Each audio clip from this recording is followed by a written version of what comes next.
दत्तात्रेयं महात्मानं वरदं भक्तवत्सलं प्रपन्नार्तिहरं वन्दे स्मर्तृगामी समावतु। दीनबन्धु कृपासिन्धु सर्वकारणकारणं सर्वरक्षाकरं वन्दे स्मर्तृगामी समावतु। शरणागतदीनार्थ परित्राणपरायणं नारायणं देवं वन्दे स्मर्तृगामी समावतु।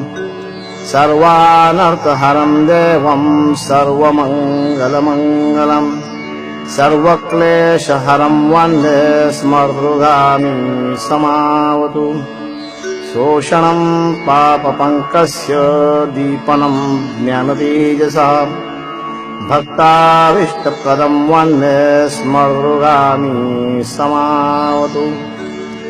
सर्वरोगप्रशमनं सर्वपीडानिवारणं तापप्रशमनं वन्दे स्मर्तृगामी समावतु।